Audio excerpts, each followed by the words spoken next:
Bienvenido, soy Manuel, y hoy te voy a contar una historia emocionante. Limpiadora escuchó sollozos en el ático y descubrió lo que la niñera ocultaba del hijo del jefe. La lluvia golpeaba los cristales de la casa de la calle Serrano con un ritmo monótono, casi hipnótico. Rocío pasaba el trapo húmedo por la superficie de mármol de la cocina. Sus manos agrietadas se movían con la precisión mecánica de quien ha repetido el mismo gesto miles de veces.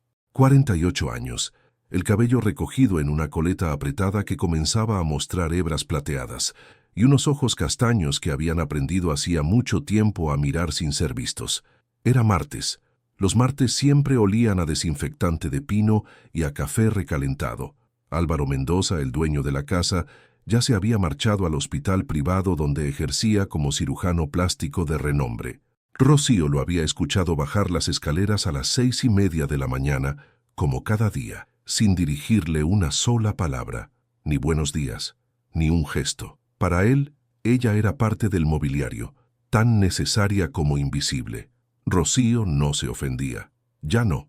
Había aprendido que en las casas de los ricos, la gente como ella no existía realmente. Eran sombras que limpiaban, cocinaban, ordenaban y desaparecían sin dejar rastro. Así había sido durante los últimos 3 años en esta casa de 2 plantas, con jardín interior, techos altos y cuadros carísimos que ella limpiaba con cuidado reverencial, aunque no entendiera por qué valían lo que un año de su sueldo. Pero Rocío tenía sus propias razones para soportarlo todo. Cada euro que ganaba aquí iba directo a la cuenta del centro terapéutico, donde Iván, su hijo de 16 años, recibía atención especializada. Iván había nacido con parálisis cerebral, y aunque su mente era brillante, su cuerpo no siempre obedecía sus órdenes.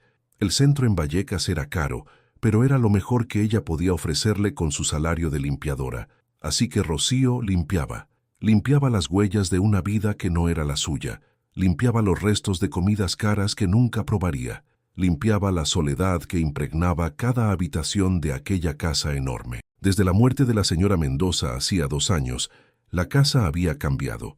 Rocío recordaba a Elena Mendoza como una mujer elegante pero distante, siempre perfumada, siempre apurada. Había muerto en un accidente de tráfico en la M30, dejando atrás a un esposo obsesionado con su carrera y a un niño pequeño que desde entonces parecía haberse vuelto transparente. Leo. El niño tenía 6 años ahora. Rocío apenas lo veía. Siempre estaba con Marina, la niñera que Álvaro había contratado hacía 6 meses a través de una agencia exclusiva de personal doméstico. Marina era joven, quizás 25 años, siempre impecablemente vestida con ropa de marca. Tenía una sonrisa brillante que mostraba dientes perfectos y hablaba con un acento neutro que Rocío no lograba ubicar. Decía ser de Valencia, pero algo en su forma de hablar no encajaba del todo. Desde el principio, Marina había dejado claro las reglas.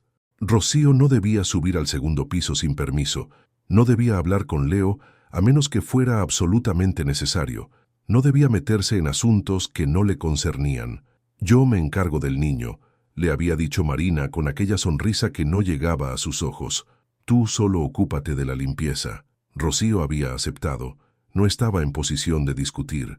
Necesitaba este trabajo. Necesitaba los 1.200 euros mensuales que apenas alcanzaban para pagar las terapias de Iván, el alquiler de su diminuto apartamento en Vallecas y la comida del mes. Pero había algo en Marina que le perturbaba, algo que no podía definir con palabras. Era la forma en que su voz cambiaba cuando Álvaro no estaba presente, la forma en que Leo se encogía cuando ella entraba en una habitación. La forma en que el niño, que solía ser parlanchín según las fotografías antiguas que Rocío había visto mientras limpiaba, ahora apenas emitía sonido alguno. Rocío terminó de limpiar la cocina y guardó los productos bajo el fregadero. Eran las 8 de la noche, hora de irse. Tomó su abrigo gastado del perchero de la entrada de servicio y se dispuso a salir cuando lo escuchó. Un sollozo, suave, contenido, como si alguien intentara no hacer ruido. Venía de arriba, del ático. Rocío se quedó paralizada, con la mano en el picaporte. El ático era una zona prohibida, un espacio que Marina había declarado fuera de límites. Allí guardamos cosas delicadas, había dicho, juguetes antiguos, documentos importantes. Nadie debe subir sin mi supervisión. Pero aquel sonido no era de cajas polvorientas ni documentos viejos. Era el llanto de un niño que intentaba ser valiente, que intentaba no ser escuchado y que estaba fallando miserablemente. Rocío conocía ese tipo de llanto. Era el mismo que escapaba de los labios de Iván en sus noches más difíciles, cuando el dolor muscular era demasiado y las palabras no salían.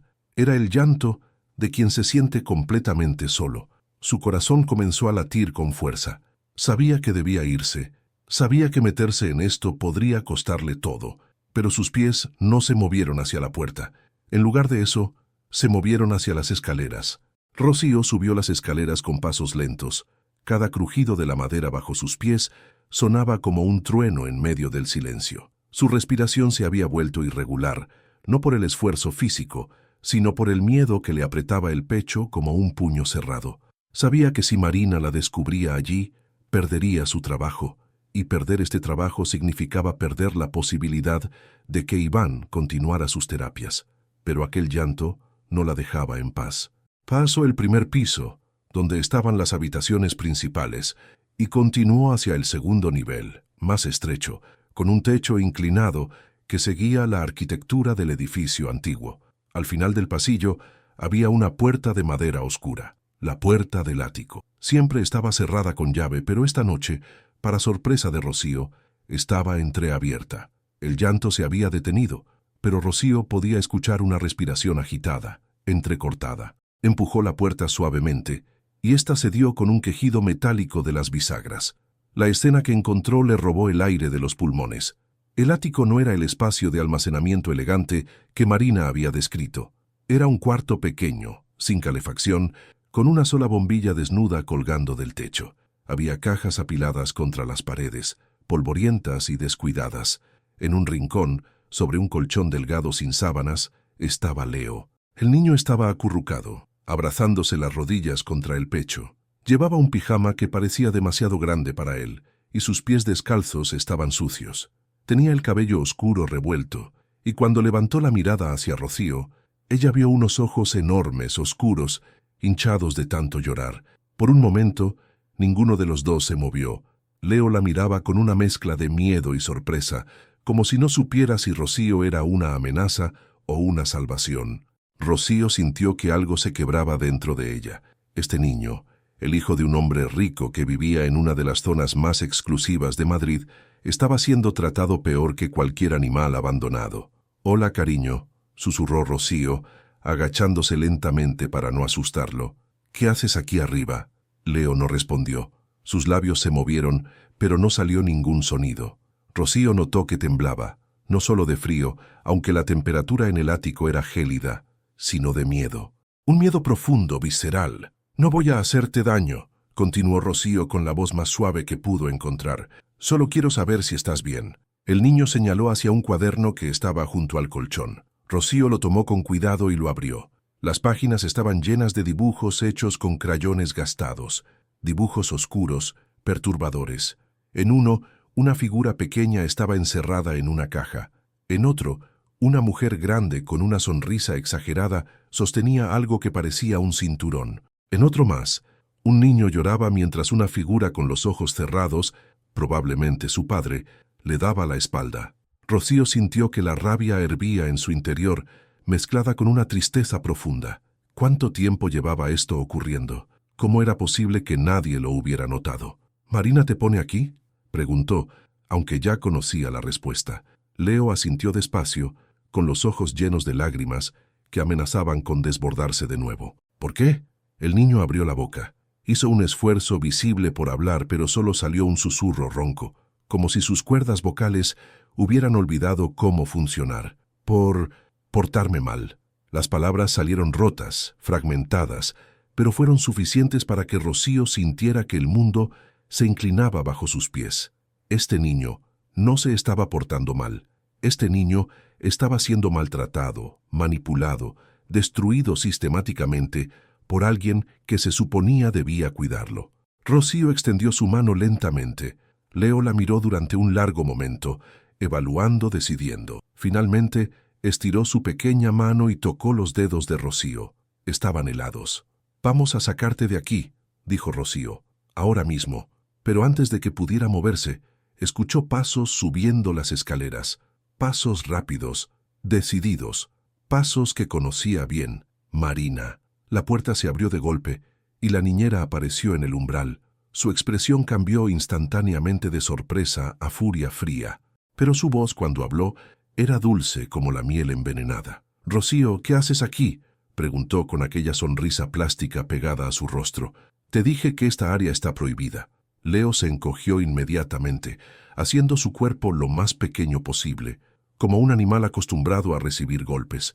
Ese simple gesto le dijo a Rocío todo lo que necesitaba saber. «El niño estaba llorando», respondió Rocío, poniéndose de pie y colocándose instintivamente entre Marina y Leo. «Lo escuché desde abajo. Leo tiene pesadillas a veces», dijo Marina avanzando hacia el colchón.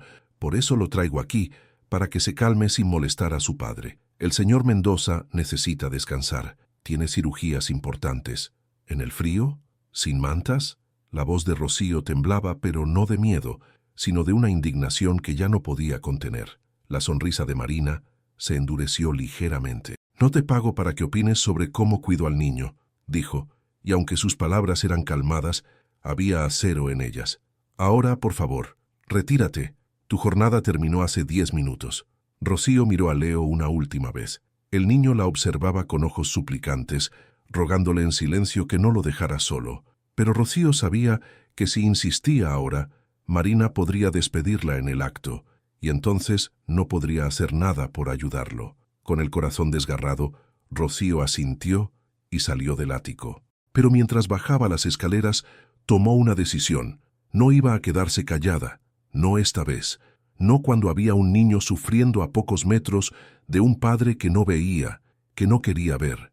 Esta vez iba a luchar, aunque le costara todo. Rocío no durmió aquella noche. En su pequeño apartamento de Vallecas, sentada en el sofá desgastado que había comprado de segunda mano hacía años, no podía apartar de su mente la imagen de Leo acurrucado en aquel ático frío. Cada vez que cerraba los ojos, veía sus manos heladas, sus ojos hinchados, aquel cuaderno lleno de dibujos que gritaban auxilio en silencio. Iván dormía en su habitación. Rocío podía escuchar su respiración tranquila a través de la pared delgada. Su hijo había tenido un buen día en el centro, según le había contado la cuidadora por teléfono. Había logrado completar una sesión de fisioterapia sin dolor excesivo y había dibujado un paisaje en la clase de arte. Un paisaje con sol, árboles y pájaros, cosas bonitas. Cosas que un niño debería dibujar, no cajas oscuras, no figuras amenazantes, no silencios que lastimaban más que las palabras. A las 5 de la mañana, Rocío se levantó y preparó café. Sus manos temblaban ligeramente mientras llenaba la cafetera italiana. Sabía que tenía que hacer algo, pero ¿qué? ¿A quién podía acudir? Marina tenía razón en una cosa. Rocío era solo la limpiadora. ¿Quién le creería? Álvaro Mendoza era un hombre respetado, un cirujano plástico cuyo nombre aparecía en revistas de alta sociedad. Marina había sido contratada a través de una agencia prestigiosa, de esas que hacían verificaciones exhaustivas de antecedentes. Y ella, Rocío Torres, era una mujer de Vallecas que limpiaba casas para sobrevivir, sin estudios universitarios, sin conexiones, sin voz. Pero tenía algo que ellos no tenían. Había visto la verdad. Cuando llegó a la casa de la calle Serrano a las 7 de la mañana, todo parecía normal, demasiado normal. Marina estaba en la cocina preparando el desayuno de Leo, tarareando una canción suave. Llevaba un vestido azul claro, el cabello recogido en una cola de caballo perfecta, y cuando vio a Rocío, le dedicó una sonrisa luminosa. «Buenos días, Rocío. ¿Dormiste bien?». Era como si la noche anterior no hubiera ocurrido, como si Rocío no hubiera encontrado a Leo en aquel ático, como si nada estuviera mal. «Buenos días», respondió Rocío manteniendo la voz neutral. Leo estaba sentado a la mesa del comedor frente a un plato de tostadas y mermelada. Llevaba el uniforme del colegio privado al que asistía, pantalón gris, camisa blanca, chaleco azul marino. Su cabello estaba perfectamente peinado. Parecía un niño normal de 6 años preparándose para ir a la escuela. Pero cuando sus ojos se cruzaron con los de Rocío, ella vio la verdad detrás de aquella fachada. Vio el miedo, la súplica silenciosa, la resignación de quien ha aprendido que nadie viene a rescatarlo. Rocío desvió la mirada antes de que Marina notara el intercambio. Tomó su carrito de limpieza y comenzó con su rutina habitual, empezando por la sala de estar. Pero mientras pasaba el plumero por los marcos de las fotografías familiares, Álvaro y Elena en su boda, Leo de bebé sonriendo, vacaciones en Mallorca, su mente trabajaba a toda velocidad. Necesitaba pruebas, necesitaba evidencias concretas de lo que Marina estaba haciendo, porque sin pruebas, sus palabras no valdrían nada contra la palabra de una niñera profesional con referencias impecables. Durante los siguientes días, Rocío se convirtió en una observadora silenciosa. Llegaba temprano, se quedaba tarde cuando podía inventar excusas para hacerlo. Notaba cosas, pequeñas cosas que comenzaban a formar un patrón perturbador. Notó que Leo nunca jugaba. Había juguetes caros por toda la casa, robots, coches teledirigidos, juegos de construcción, pero todos permanecían en sus cajas originales, intactos, como elementos decorativos más que como objetos de diversión. Notó que Marina cambiaba completamente su tono de voz cuando Álvaro estaba presente. Delante del padre, era dulce, paciente, cariñosa con Leo. Le hablaba con diminutivos, le acariciaba el cabello, le sonreía constantemente, pero en cuanto Álvaro se marchaba, su rostro se transformaba. Se volvía frío, distante. Sus órdenes a Leo eran secas, cortantes. Siéntate derecho, no hagas ruido, come todo o no habrá postre. Deja de ser tan torpe. Notó también que Leo tenía moretones, pequeños, discretos, en lugares que la ropa cubría, uno en el brazo, otro en la pierna. Cuando Rocío le preguntó qué había pasado, Marina respondió antes de que el niño pudiera abrir la boca. Se cae mucho jugando. Es muy inquieto, ¿verdad, Leo? Leo solo asintió, con la mirada fija en el suelo. Pero lo que más perturbó a Rocío fue lo que descubrió el jueves por la tarde.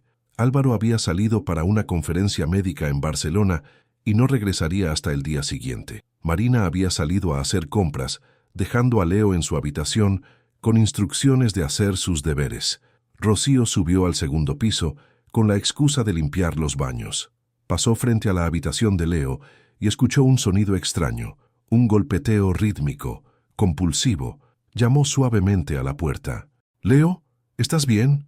Silencio. Luego la voz pequeña del niño. «Sí», pero algo en ese «sí» sonaba roto. Rocío abrió la puerta con cuidado. Leo estaba sentado en su escritorio, golpeando su cabeza contra la superficie de madera, una y otra vez, con un ritmo mecánico y aterrador. «¡Leo!».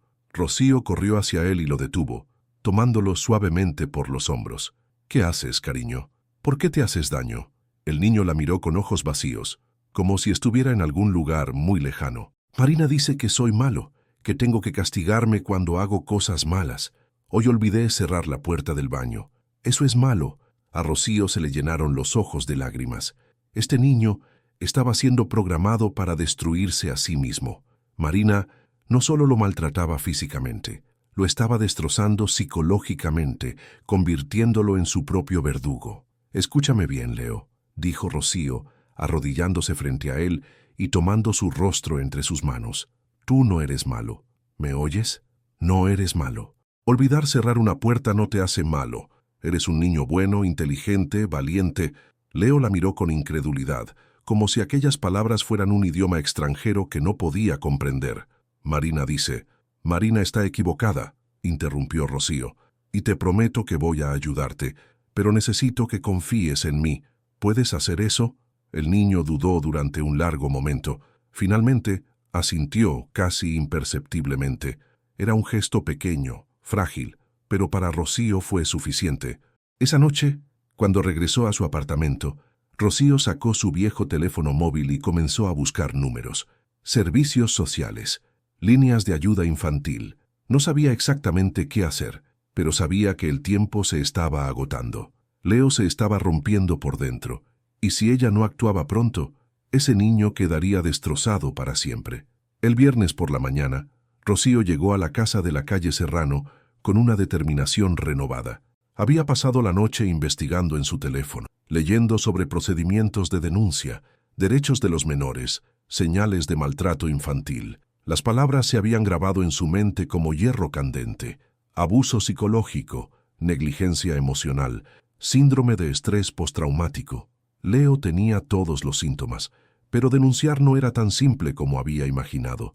Los servicios sociales necesitaban pruebas concretas, testimonios, evidencias documentadas, y una denuncia anónima de una empleada doméstica podía ser fácilmente descartada, especialmente cuando se trataba de una familia adinerada con contactos influyentes.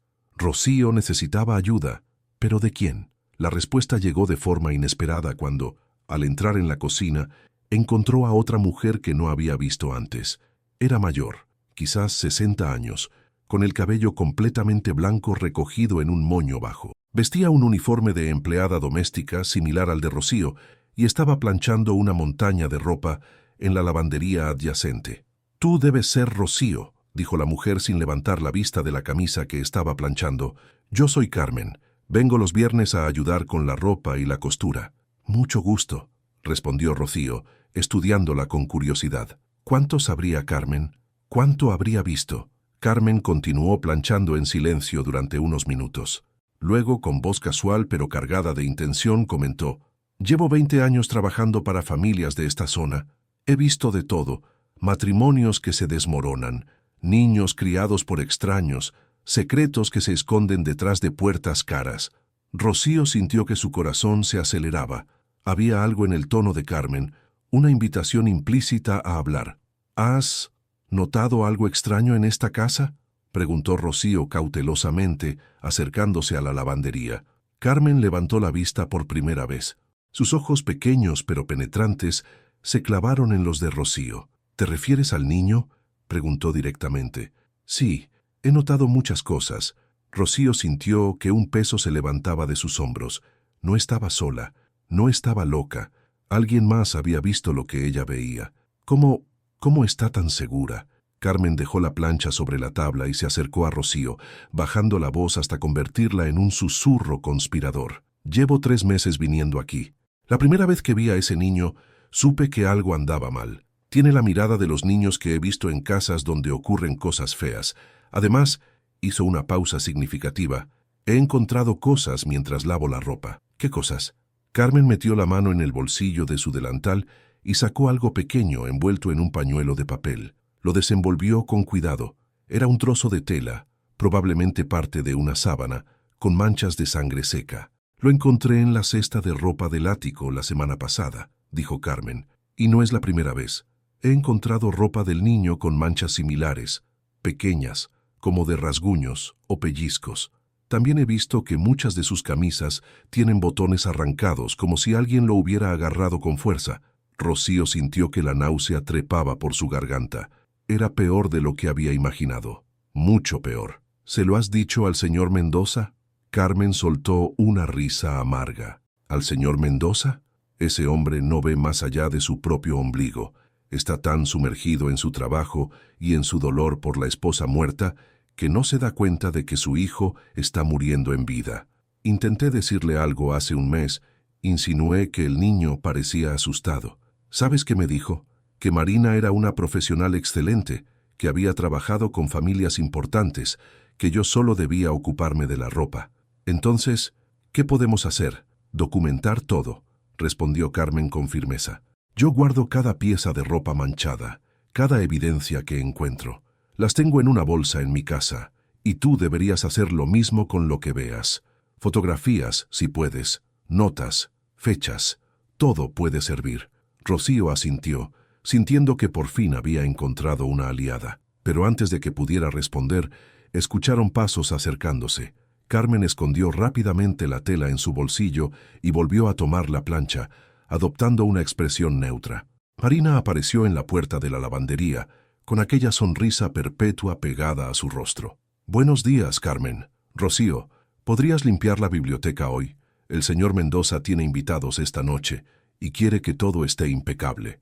«Por supuesto», respondió Rocío manteniendo la voz profesional. Marina las observó durante un momento que se extendió incómodamente. Rocío tuvo la sensación de que la niñera podía leer sus pensamientos, de que sabía exactamente lo que habían estado hablando. Pero finalmente, Marina se dio la vuelta y se marchó, sus tacones repiqueteando contra el suelo de mármol. Cuando estuvo segura de que Marina había subido al segundo piso, Rocío volvió a mirar a Carmen. ¿Crees que sospecha algo? Esa mujer sospecha de todo el mundo, dijo Carmen. Es inteligente, calculadora, por eso ha logrado mantener esta situación durante tanto tiempo, pero comete errores. Todos los maltratadores los cometen. Eventualmente, se confían demasiado. ¿Qué hacemos entonces? Carmen guardó silencio pensando. Luego tomó un pedazo de papel de un bloc que había sobre la lavadora y anotó un número de teléfono. Este es mi número. Si ves algo urgente, algo que no pueda esperar, llámame inmediatamente. Y hay otra persona que puede ayudarnos. Carmen bajó aún más la voz. Tomás, el jardinero, viene los martes y jueves. Es un buen hombre, discreto. Ha visto a Marina gritar al niño en el jardín cuando cree que nadie mira. Podemos confiar en él. Rocío tomó el papel y lo guardó en su bolsillo, sintiendo que cada pieza del rompecabezas comenzaba a encajar. No estaba sola. Había otras personas que habían visto, que sabían, que también querían ayudar. Personas invisibles como ella, que trabajaban en los márgenes de aquella casa, pero que tenían ojos y oídos. Y lo más importante, tenían conciencia. Durante el resto del día, Rocío trabajó con un propósito renovado. Mientras limpiaba la biblioteca, aprovechó un momento en que Marina había salido con Leo a una actividad extraescolar para subir nuevamente al ático. Esta vez llevaba su teléfono. Fotografió el espacio, el colchón sucio, la ausencia de calefacción, las cajas polvorientas, la única bombilla. Fotografió el cuaderno de dibujos de Leo, página por página. Cuando escuchó el coche de Marina regresar, bajó rápidamente y continuó con su trabajo como si nada hubiera pasado. Pero su teléfono, escondido en el bolsillo de su delantal, guardaba ahora evidencias irrefutables. Esa noche, antes de irse, Rocío vio a Leo en el jardín. El niño estaba sentado en un banco de piedra, solo, mirando el cielo que comenzaba a oscurecer. Se acercó a él con cuidado. ¿Te gustan las estrellas?, preguntó suavemente. Leo asintió sin apartar la mirada del cielo. Mi mamá decía que las personas que queremos se convierten en estrellas cuando se van. Era la frase más larga que Rocío le había escuchado decir. Su voz era pequeña, pero había en ella un anhelo que partía el corazón. Tu mamá tenía razón, dijo Rocío, sentándose junto a él, y apuesto a que ella te está cuidando desde allá arriba. ¿Tú crees?, preguntó Leo volviéndose finalmente para mirarla. Estoy segura. Y en ese momento, Rocío hizo una promesa silenciosa, no solo a Leo, sino también a aquella madre convertida en estrella. Iba a salvar a este niño, costara lo que costara. El martes siguiente, Rocío llegó temprano con la esperanza de encontrarse con Tomás, el jardinero. Carmen le había dicho que era un hombre de confianza, alguien que también había sido testigo del trato que Marina daba a Leo cuando creía que nadie la observaba. Efectivamente, a las 8 de la mañana Rocío lo vio en el jardín trasero podando los setos con movimientos precisos y metódicos. Tomás era un hombre de unos 50 años, de complexión robusta, con la piel curtida por años de trabajo bajo el sol. Llevaba un sombrero de paja y guantes de jardinería y silbaba suavemente mientras trabajaba. Rocío salió con la excusa de sacudir las alfombras del porche. Se acercó cautelosamente, mirando hacia las ventanas de la casa para asegurarse de que Marina no pudiera verlos. «Buenos días», saludó Tomás sin levantar la vista de los setos. «Tú debes ser Rocío. Carmen me habló de ti. Ella te contó sobre el niño», completó Tomás dejando finalmente las tijeras de podar y volviéndose hacia ella. «Sí, me contó que tú también has visto lo que esa mujer le hace». Rocío asintió, sintiendo el alivio de poder hablar abiertamente con alguien más que entendía la gravedad de la situación. «¿Tú qué has visto exactamente?». Tomás se quitó el sombrero y se secó la frente con el dorso de la mano. Su expresión se ensombreció.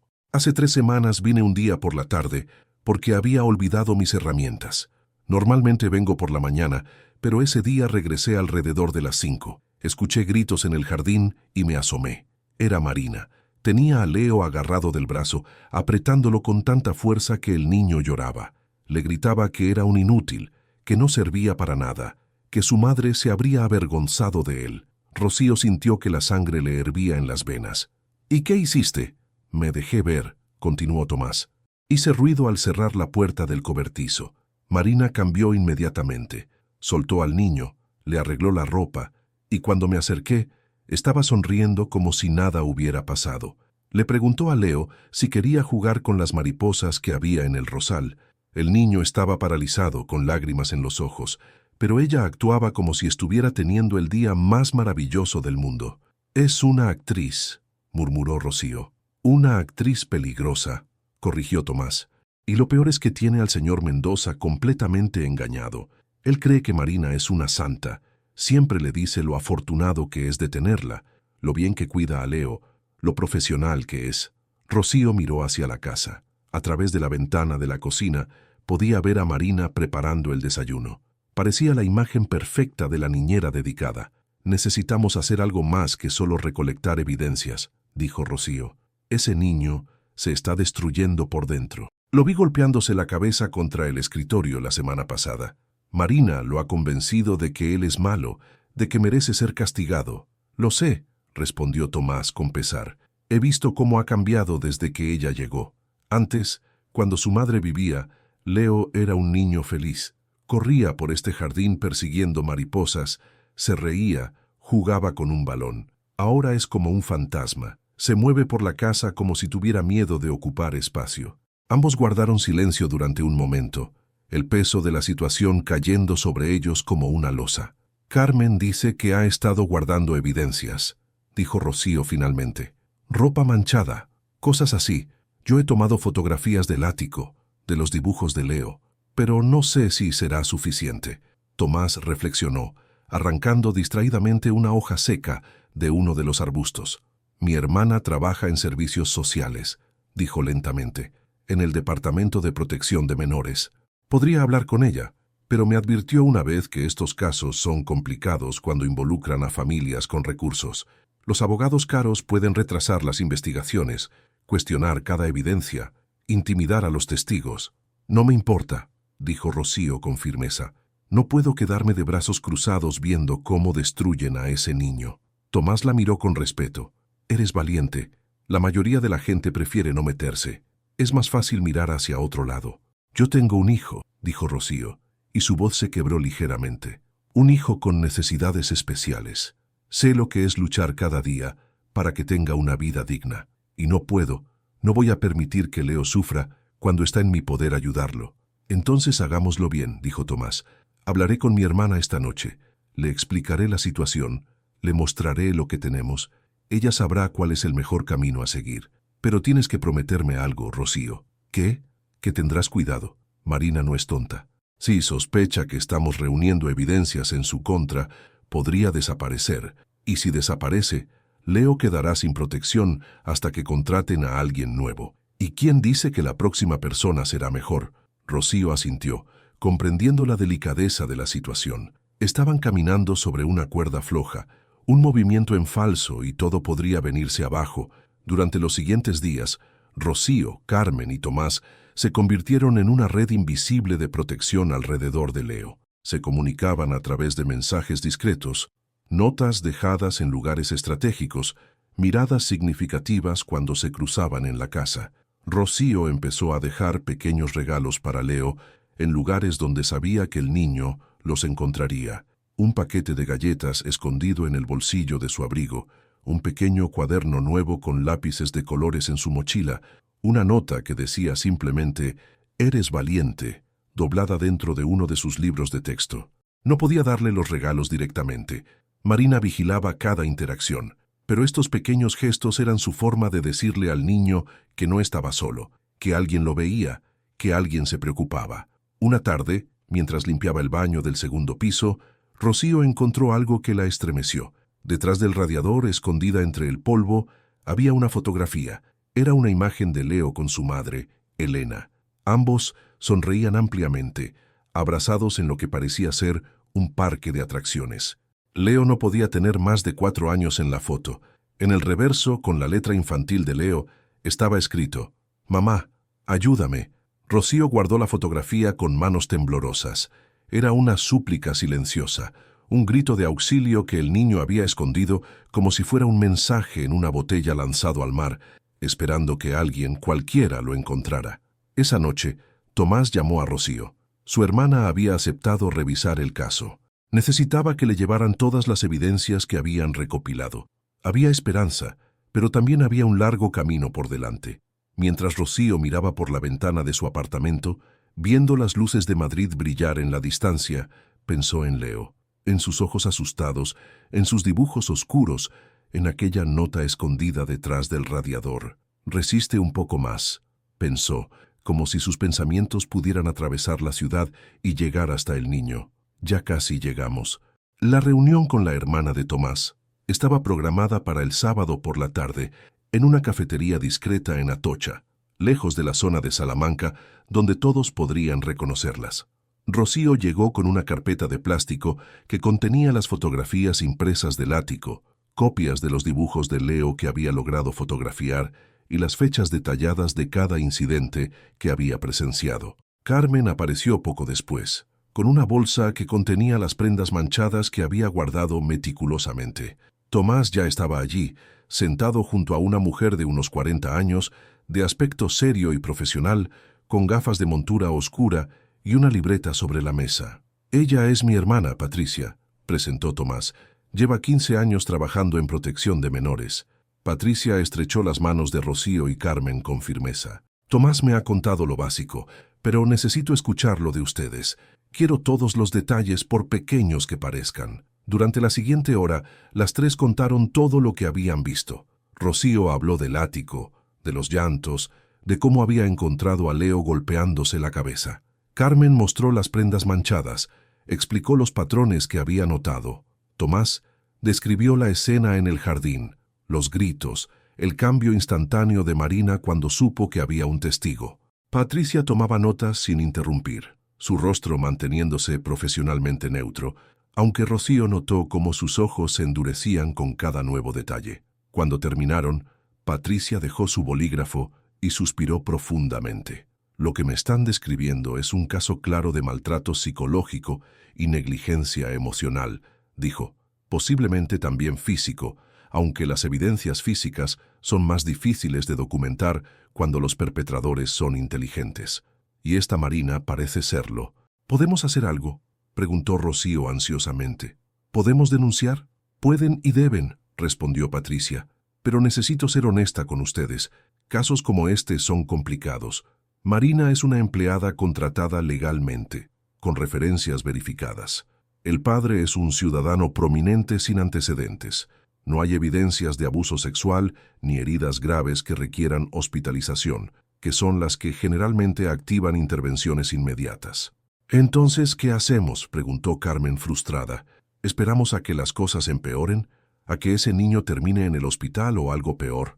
«No», dijo Patricia con firmeza. «Lo que hacemos es construir un caso sólido. Yo voy a iniciar una investigación desde mi departamento. Programaremos una visita sorpresa a la casa, entrevistaremos al niño en un entorno controlado, evaluaremos su estado psicológico, pero necesito que ustedes continúen documentando todo. Y sobre todo, necesito que intenten que el padre vea la realidad». «Ya lo intentamos», dijo Tomás. «Ese hombre no quiere escuchar.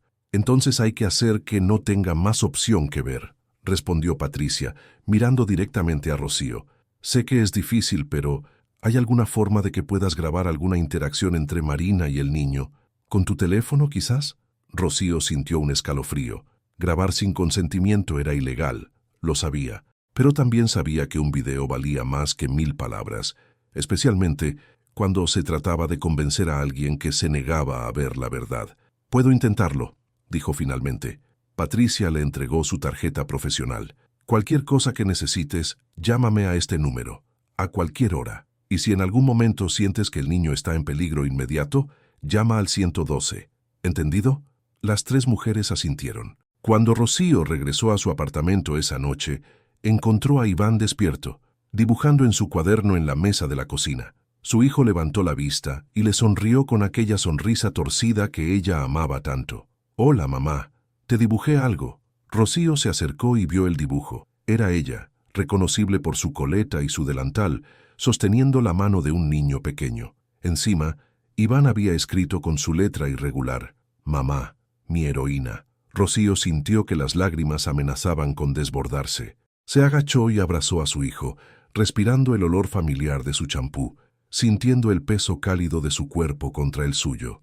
«Tú eres mi héroe», le susurró.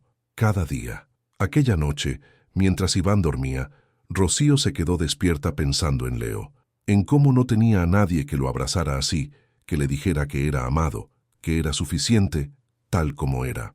Marina había construido una prisión psicológica alrededor de ese niño, y Álvaro, en su dolor y su obsesión por el trabajo, había entregado las llaves sin darse cuenta. El lunes, Rocío llegó a la casa con su teléfono completamente cargado.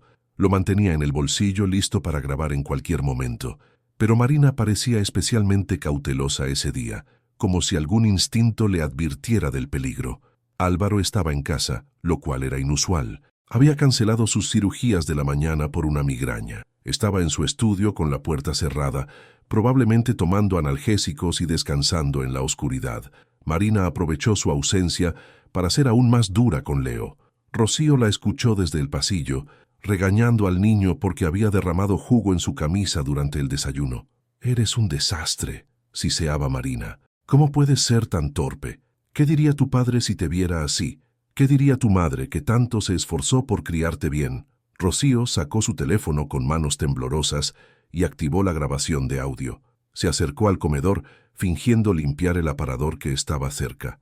«Lo siento», murmuraba Leo con voz apenas audible. «No quería... Nunca quieres, pero siempre lo haces», interrumpió Marina. «Subes al ático, ahora, y no salgas hasta que yo te lo diga. Necesitas aprender que las acciones tienen consecuencias. Pero tengo clase de piano a las 11. No hay clase de piano para niños que no saben comportarse», dijo Marina con frialdad. «Arriba». «Ya». Rocío escuchó los pasos del niño subiendo las escaleras, cada uno sonando como una derrota. Marina la vio entonces, de pie junto al aparador, y su expresión cambió instantáneamente. «Oh, Rocío, no te había visto», dijo con una sonrisa. «Leo está un poco enfermo hoy, así que lo mandé a descansar. ¿Podrías limpiar el comedor? Hay jugo en la mesa». «Por supuesto», respondió Rocío guardando su teléfono discretamente, pero había conseguido lo que necesitaba. La voz fría de Marina, sus palabras crueles, la súplica desesperada de Leo. Todo estaba grabado. Esa tarde le envió el audio a Patricia. La respuesta llegó en menos de una hora. «Esto es exactamente lo que necesitábamos. Procedo con la investigación oficial. Prepárate». La investigación oficial comenzó el miércoles de la siguiente semana. Patricia había coordinado todo con discreción profesional. Una visita sorpresa al domicilio de Álvaro Mendoza, bajo el pretexto de una revisión rutinaria de bienestar infantil, algo que ocasionalmente realizaban con familias donde había habido pérdidas parentales recientes. Rocío estaba en la cocina limpiando cuando sonó el timbre a las 10 de la mañana. Escuchó a Marina abrir la puerta, su voz amable y servicial al recibir a los 2 trabajadores sociales que la acompañaban, Patricia entre ellos. «Buenos días. Somos del Departamento de Servicios Sociales de la Comunidad de Madrid», anunció Patricia con tono profesional. «Estamos realizando seguimientos a familias que han experimentado cambios significativos en su estructura. ¿El señor Mendoza se encuentra en casa?» Marina vaciló apenas un segundo, pero Rocío, que la observaba desde la cocina, notó cómo sus dedos se tensaban alrededor del pomo de la puerta. «El señor Mendoza está en el hospital», respondió Marina recuperando su compostura. «Pero yo soy Marina Solís, la niñera de Leo. ¿Puedo atenderles?» «Perfecto», dijo Patricia. «Nos gustaría hablar con el niño, si es posible. Es parte del protocolo estándar». «Por supuesto». Marina sonrió, pero había algo forzado en aquel gesto. «Leo está en su habitación estudiando. Subiré a buscarlo». «No es necesario», intervino el otro trabajador social, un hombre joven con una tablet en las manos. «Podemos subir nosotros. Preferimos realizar las entrevistas en el entorno natural del menor». Marina no pudo ocultar completamente el destello de alarma en sus ojos, pero asintió con gracia estudiada. «Claro, claro. Su habitación está en el segundo piso, la tercera puerta a la derecha». Mientras los trabajadores sociales subían, Marina se quedó en el vestíbulo, sus manos entrelazadas con tanta fuerza que los nudillos se le pusieron blancos. Rocío, fingiendo limpiar las molduras de la puerta de la cocina, podía ver su perfil. La máscara de serenidad comenzaba a resquebrajarse. Arriba, Patricia y su compañero encontraron a Leo sentado en su escritorio, con libros de matemáticas abiertos frente a él. El niño levantó la vista cuando entraron, sus ojos agrandándose con una mezcla de miedo y curiosidad. Hola, Leo, saludó Patricia con voz suave, agachándose para estar a su altura. Mi nombre es Patricia y él es Javier. Trabajamos ayudando a niños y familias. ¿Podemos hablar contigo un momento? Leo miró hacia la puerta, como esperando que Marina apareciera en cualquier momento. ¿Estoy en problemas?, preguntó con voz pequeña. No, cariño, respondió Patricia. Todo lo contrario. Solo queremos saber cómo estás, cómo te sientes, cómo son tus días aquí. ¿Está bien? El niño asintió lentamente. Durante los siguientes 20 minutos, Patricia condujo una entrevista cuidadosa, haciéndole preguntas sobre su rutina, sus amigos, su escuela, sus actividades. Leo respondía con monosílabos al principio, pero gradualmente comenzó a relajarse. Patricia había sido entrenada para esto: crear un espacio seguro, establecer confianza, leer las señales no verbales. ¿Y cómo es tu relación con Marina?, preguntó finalmente Patricia. ¿Te gusta pasar tiempo con ella? Leo se quedó en silencio durante un largo momento. Sus dedos comenzaron a tamborilear nerviosamente sobre el escritorio, un tic que Patricia reconoció inmediatamente como señal de ansiedad. Está bien, dijo finalmente. ¿Solo está bien?, presionó Patricia suavemente. ¿No es divertida? ¿No juegan juntos? No jugamos mucho, admitió Leo. Marina dice que debo concentrarme en ser mejor. ¿Mejor en qué? En todo. En no hacer ruido, en no derramar cosas, en no ser malo. Patricia intercambió una mirada significativa con Javier. Leo, ¿quién te ha dicho que eres malo? El niño no respondió, pero sus ojos se llenaron de lágrimas que intentaba contener con todas sus fuerzas. ¿Puedes mostrarnos dónde duermes?, preguntó Patricia, cambiando de táctica. Leo los guió a su habitación, que era espaciosa y estaba decorada con motivos infantiles. Pero Patricia notó inmediatamente ciertos detalles: la ausencia de juguetes fuera de sus cajas, la pulcritud antinatural para un niño de 6 años, la forma en que Leo caminaba pegado a las paredes, como tratando de ocupar el menor espacio posible. ¿Siempre duermes aquí?, preguntó. Leo dudó, mirando nuevamente hacia la puerta. A veces duermo en otro lugar. ¿Dónde? Cuando me porto mal, voy al ático, susurró Leo, para pensar en lo que hice. Patricia sintió que la rabia profesional que había aprendido a controlar durante años amenazaba con desbordarse. Mantuvo su expresión neutral mientras Javier tomaba fotografías discretas de la habitación con su tablet. ¿Con qué frecuencia vas al ático? No sé. Leo se encogió de hombros. Muchas veces. ¿Y quién decide cuándo vas? Marina. Abajo, en la cocina, Rocío vio cómo Marina sacaba su teléfono móvil y marcaba rápidamente. Escuchó fragmentos de la conversación. Señor Mendoza, lamento molestarlo durante su cirugía, pero hay trabajadores sociales aquí. Sí, dicen que es una visita de rutina. ¿Están hablando con Leo ahora mismo? No sé qué le están preguntando. Había pánico mal disimulado en su voz. Marina colgó y comenzó a caminar en círculos por el vestíbulo, mordiéndose el labio inferior. Media hora después, cuando Patricia y Javier bajaron, sus expresiones eran cuidadosamente neutrales. Pero Rocío, que había aprendido a leer las señales sutiles después de meses trabajando en aquella casa, notó la tensión en sus mandíbulas. Gracias por su tiempo, señorita Solís, dijo Patricia. Estaremos en contacto con el señor Mendoza. También necesitaremos que Leo visite nuestras oficinas la próxima semana para una evaluación psicológica completa. Es parte del protocolo estándar. Por supuesto, respondió Marina, recuperando su compostura. El señor Mendoza estará encantado de cooperar con cualquier cosa que necesiten, pero Rocío vio cómo las manos de Marina temblaban ligeramente cuando cerró la puerta detrás de los trabajadores sociales. Tan pronto como el coche oficial desapareció por la calle, Marina subió las escaleras con pasos rápidos y furiosos. Rocío la siguió discretamente, manteniéndose fuera de vista, pero lo suficientemente cerca para escuchar. ¿Qué les dijiste? La voz de Marina había perdido toda su dulzura artificial. ¿Qué les contaste sobre mí? Nada. La voz de Leo estaba cargada de terror. Solo respondí sus preguntas. No dije nada malo, lo prometo. Más te vale, siseó Marina. Porque si por tu culpa pierdo este trabajo, si tu padre empieza a sospechar algo, te arrepentirás. ¿Me entiendes? Rocío sacó su teléfono y comenzó a grabar de nuevo. Esta vez, la máscara había caído completamente. Esa noche, Álvaro Mendoza llegó a casa más temprano de lo habitual, con el rostro preocupado. Patricia lo había llamado, solicitando una reunión urgente. Las cosas estaban empezando a moverse, y el doctor, finalmente, no tenía más opción que prestar atención.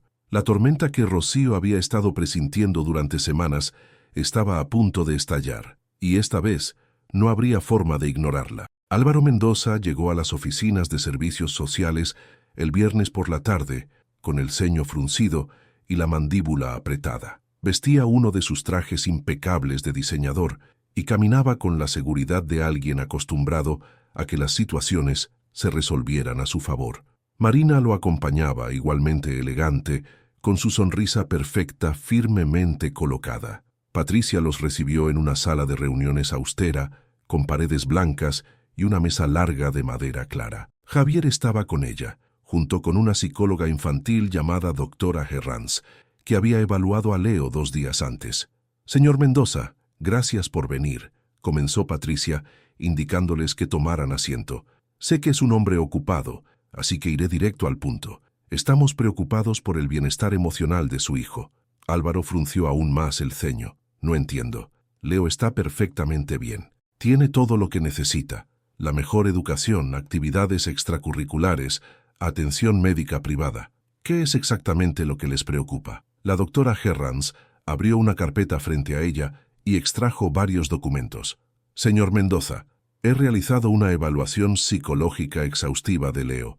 El niño muestra signos claros de trauma emocional, ansiedad severa y lo que llamamos comportamiento hipervigilante. Constantemente espera ser castigado. Se culpa a sí mismo por cosas insignificantes y tiene dificultades para expresar emociones de manera saludable.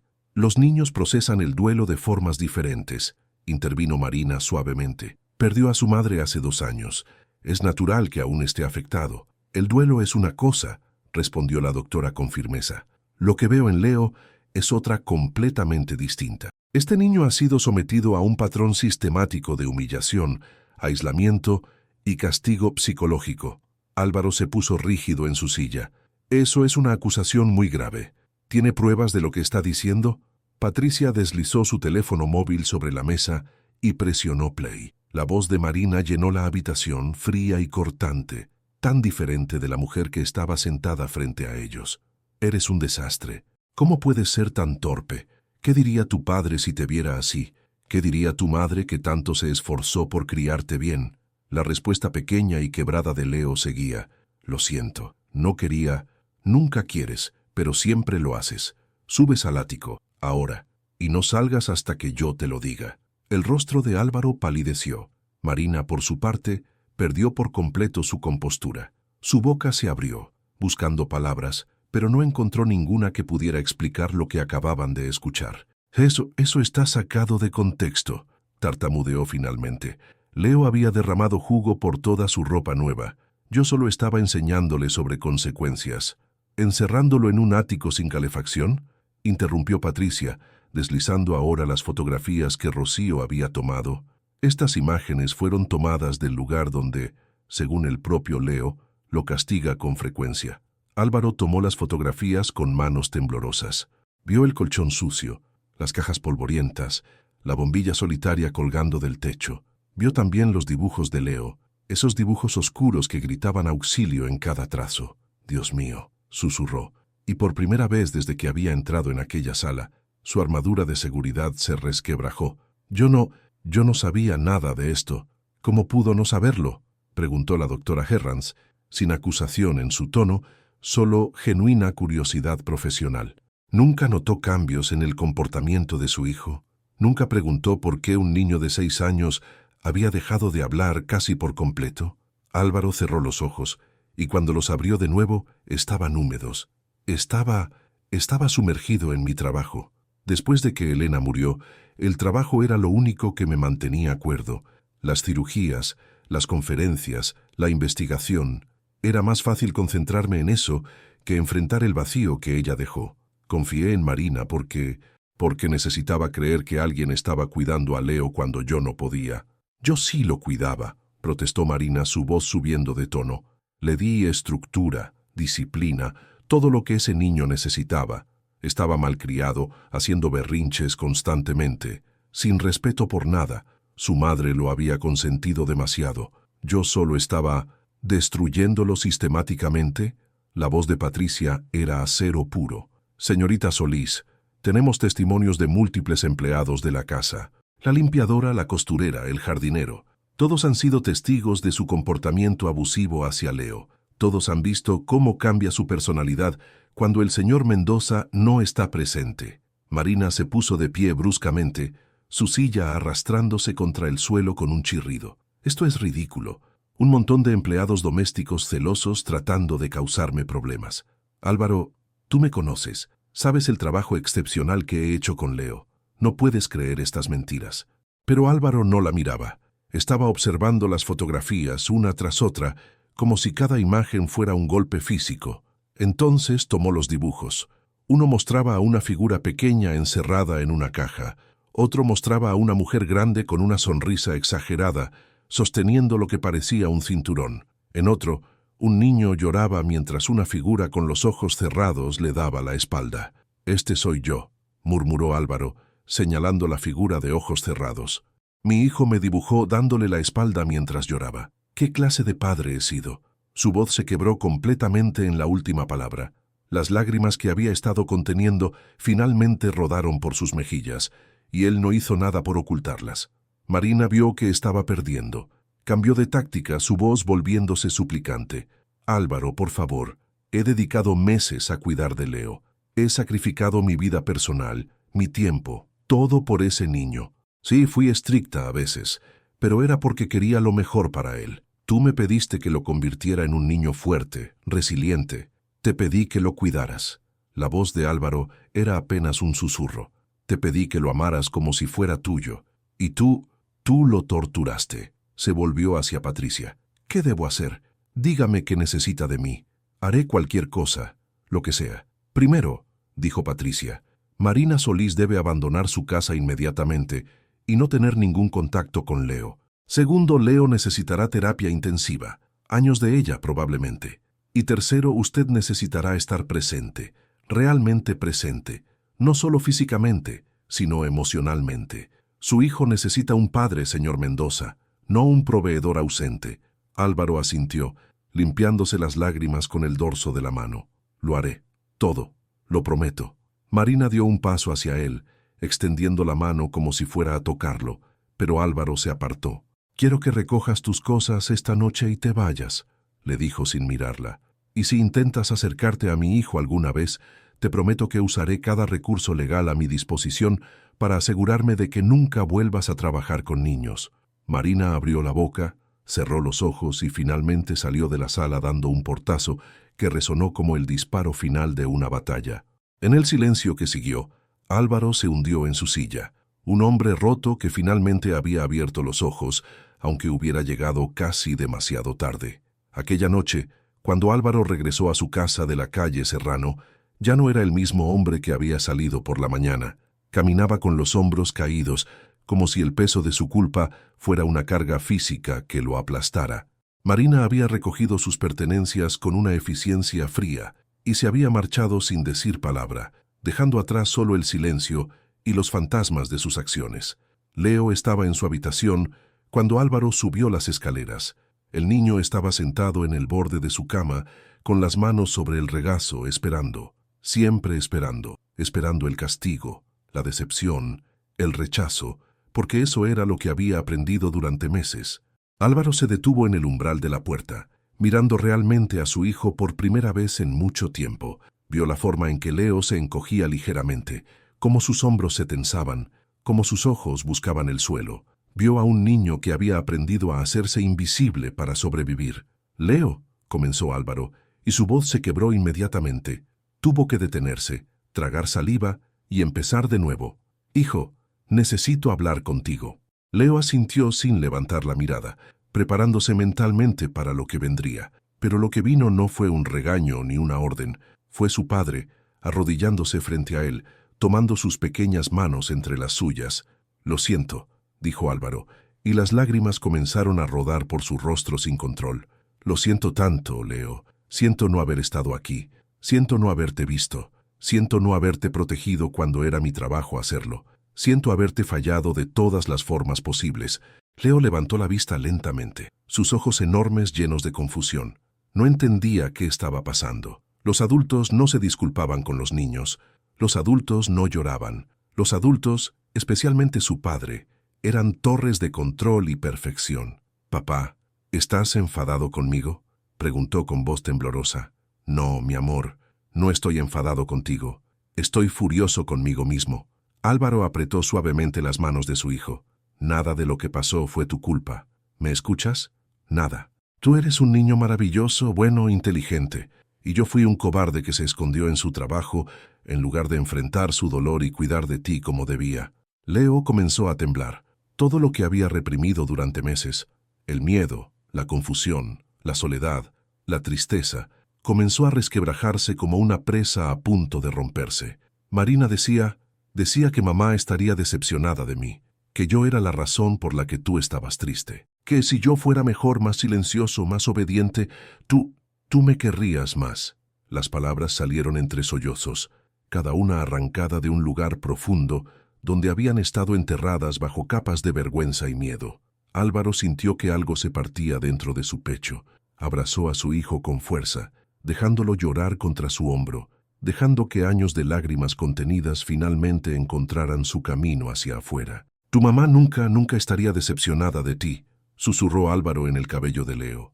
«Ella te amaba más que a nada en el mundo, y yo también te amo, siempre te he amado. Pero estaba tan perdido en mi propio dolor que olvidé que tú también estabas sufriendo. Olvidé que tú también perdiste a alguien. Olvidé que me necesitabas». Permanecieron así durante mucho tiempo, padre e hijo, llorando juntos por primera vez desde la muerte de Elena, llorando por todo lo que habían perdido, por todo el tiempo desperdiciado, por todo el dolor que podría haberse evitado. Cuando finalmente se separaron, Leo limpió sus lágrimas con el dorso de la mano. «¿Marina va a volver?» «No», respondió Álvaro con firmeza. «Nunca. Te prometo que nunca más permitiré que alguien te haga daño. Y esta vez voy a cumplir mi promesa. Voy a estar aquí, Leo. De verdad, no solo físicamente, sino de todas las formas que importan». Leo lo miró con una mezcla de esperanza y escepticismo. Había aprendido a no confiar en las promesas de los adultos. «¿Y quién va a cuidarme cuando estés en el hospital?». Álvaro había estado pensando en eso durante todo el camino a casa. «He estado hablando con el hospital. Voy a reducir mi carga de trabajo. Ya no voy a hacer tantas cirugías ni tantas conferencias. Y cuando tenga que ir, he pensado en alguien que podría ayudarnos. Alguien que ya demostró que se preocupa por ti más que nadie». «¿Quién?». «Rocío». Los ojos de Leo se iluminaron por primera vez en la conversación. Rocío, la mujer que le dejaba galletas escondidas, que le sonreía con calidez, que había subido al ático a buscarlo cuando nadie más lo hizo. Al día siguiente, Álvaro llamó a Rocío a su estudio. Ella entró nerviosa, sin saber qué esperar. Nunca había estado en aquel espacio, con sus diplomas enmarcados en las paredes, sus libros médicos perfectamente organizados, su escritorio de caoba. «Siéntese, por favor», dijo Álvaro indicándole una silla frente a su escritorio. Rocío se sentó al borde del asiento, con las manos entrelazadas sobre el regazo. «Señor Mendoza, Usted salvó a mi hijo», la interrumpió Álvaro. «Cuando yo estaba ciego, usted vio. Cuando yo estaba ausente, usted estuvo presente. Y no solo eso, arriesgó su trabajo, su sustento, para proteger a un niño que ni siquiera era suyo. Cualquiera hubiera hecho lo mismo», murmuró Rocío. «No», corrigió Álvaro. «No es verdad. La mayoría de la gente hubiera mirado hacia otro lado. Es más fácil, más seguro, pero usted no lo hizo. Y por eso quiero ofrecerle algo». Rocío levantó la vista, confundida. «Ya no quiero que seas solo la limpiadora de esta casa. Quiero que seas, no sé exactamente cómo llamarlo, tutora, cuidadora, guía. Leo confía en usted, la necesita, y honestamente, yo también la necesito. Necesito a alguien que me ayude a aprender a ser padre otra vez.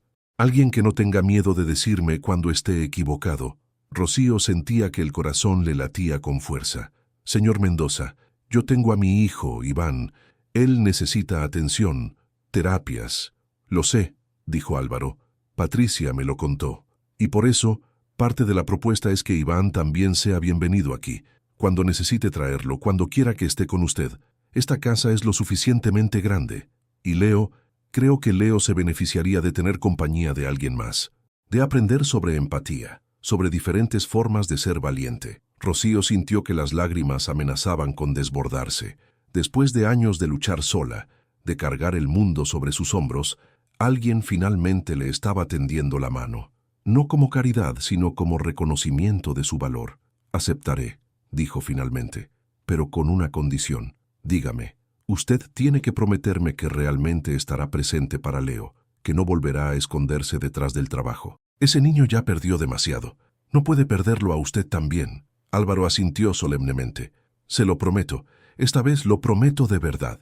6 meses después, la casa de la calle Serrano había cambiado de formas que ningún decorador podría haber diseñado. Los cambios no estaban en los muebles ni en la pintura de las paredes, sino en algo mucho más profundo, en el aire que se respiraba, en los sonidos que llenaban los espacios, en la vida que finalmente había regresado a aquellos pasillos que durante tanto tiempo habían sido solo escenarios de soledad.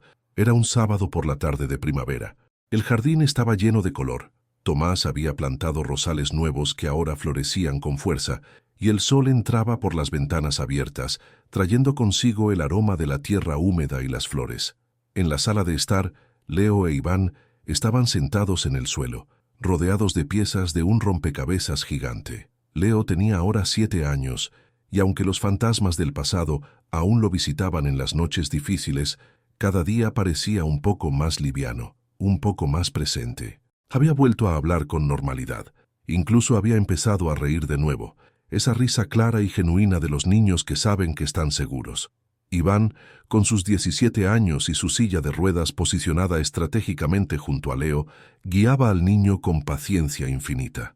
«Ese pedazo va aquí, ¿ves?», decía Iván señalando con su dedo, que temblaba ligeramente.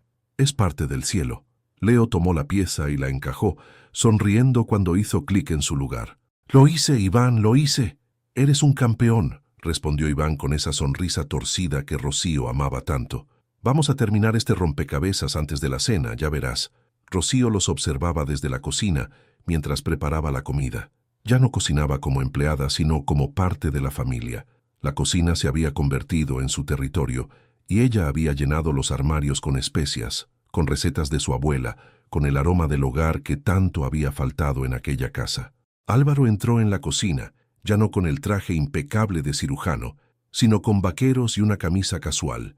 Había cumplido su promesa, había reducido drásticamente su carga de trabajo, delegando muchas de sus responsabilidades en colegas más jóvenes.